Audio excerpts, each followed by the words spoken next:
എനിക്കറിയാവുന്ന ധാരാളം ആൾക്കാർ പലപ്പോഴായിട്ട് പറയാറുണ്ട്, ജീവിതകാലം മുഴുവനും അവർ പറഞ്ഞുകൊണ്ടിരിക്കുന്നൊരു കാര്യമുണ്ട്, എനിക്കൊരു ബിസിനസ് ചെയ്യണം, സ്വന്തമായിട്ട് ഒരു ബിസിനസ് തുടങ്ങണം എന്ന് പറഞ്ഞിട്ട് പല ആൾക്കാരും അവരുടെ 50 വയസ്സായിട്ടും 60 വയസ്സായിട്ടും അവർക്ക് തുടങ്ങാൻ സാധിച്ചിട്ടില്ല. എന്നാൽ സ്റ്റിൽ അവർ അഗെയിൻ വീണ്ടും പറയും ഒരു ബിസിനസ് തുടങ്ങണം. ഒരു സേഫായിട്ടുള്ള റിസ്ക് ഇല്ലാത്ത ഒരു ഓപ്പർച്യൂണിറ്റി നോക്കിയാണ് പല ആൾക്കാരും നിൽക്കുന്നത്. എപ്പോഴും മനസ്സിലാക്കി ഇരിക്കേണ്ടത് മാത്രമല്ല, അവരെയൊക്കെ ഇതിനകത്ത് നിന്ന് പുറകോട്ട് വലിക്കുന്ന ഒരു ഫാക്ടർ ഒരു പരാജയ ഭീതിയാണ്. പരാജയപ്പെടുവോ എന്നുള്ള പേടി.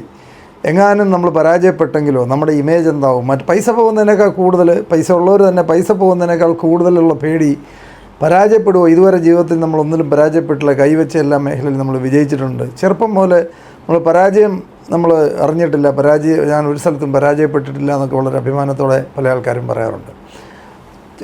ഒരു പ്രാവശ്യം പോലും പരാജയപ്പെട്ടിട്ടില്ല. അതുകൊണ്ട് ഈ എന്തെങ്കിലും ബിസിനസ്സിൽ ഇറങ്ങിയാൽ അതിലും പരാജയപ്പെട്ടാൽ എൻ്റെ ഇമേജിനെ ഭയങ്കരമായിട്ട് ബാധിക്കും. അതുകൊണ്ടാണ് ആ പരാജയ ഭീതി കൊണ്ട് ഒന്നും ചെയ്യാതിരിക്കുന്ന ധാരാളം ആൾക്കാരെ നമുക്ക് പരിചയമുണ്ട്. നമ്മളൊരു കമ്പനി സെറ്റപ്പ് ചെയ്ത് അത് വളർത്തി ഒരുപക്ഷെ ചിലപ്പം ആ ബിസിനസ് കാര്യമായിട്ട് വിജയിച്ചില്ലെങ്കിൽ പോലും അതിൽ കൂടെ ഉണ്ടാക്കിയെടുക്കാവുന്ന സ്കില്ലുകളും കോൺഫിഡൻസും ഒന്നും വേറെ ഏത് ജോലി ചെയ്താലും, ഏത് മാനേജ്മെൻറ്റ് ഇൻസ്റ്റിറ്റ്യൂട്ടിൽ MBA ചെയ്ത് കഴിഞ്ഞാലും ഒരിക്കലും കിട്ടുകയില്ല.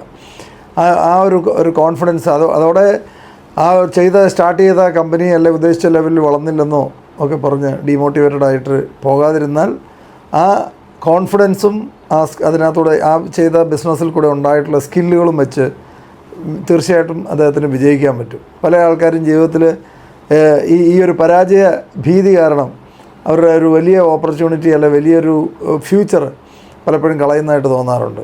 അപ്പോൾ ബിസിനസ് എന്ന് പറഞ്ഞാൽ ഒരു കാൽക്കുലേറ്റഡ് റിസ്ക് ഉണ്ട്, അതിനൊരു ത്രില്ലും ഉണ്ട്. പ്രത്യേകിച്ച് വലിയ ത്രില്ലോ ചലഞ്ചസോ ഇതൊന്നും ഇല്ലാതെ ഉള്ള ഒരു ലൈഫാണ് ഉദ്ദേശിക്കുന്നതെങ്കിൽ തീർച്ചയായിട്ടും ബിസിനസ് ആയിരിക്കില്ല നമുക്കുള്ളൊരു വഴി. പക്ഷേ അതേ സ്ഥാനത്ത് ഒരു ബിസിനസ്സിനെ നമ്മളൊരു സ്പോർട്സും ഗെയിംസും ഒക്കെ ആയിട്ട് കാണുക എന്നുള്ളതാണ് ഏറ്റവും പ്രധാനപ്പെട്ടത്. ഒരു ബിസിനസ് ചെയ്ത് വിജയിപ്പിക്കുമ്പോൾ, അതിൻ്റെ പുറകെ പ്രവർത്തിക്കുമ്പോൾ അത് വളർന്നു വരുമ്പോൾ, ഒരു ബ്രാൻഡിനെ വളർത്തിക്കൊണ്ട് വരുന്ന ഒരു പ്രോസസ്സിലുണ്ടാകുന്ന ഒരു എക്സൈറ്റ്മെൻറ്റും ത്രില്ലും ഒക്കെ ഉണ്ട്. അത് ഒരുപക്ഷെ ഏത് ലഹരിക്കും മുകളിലാണ്.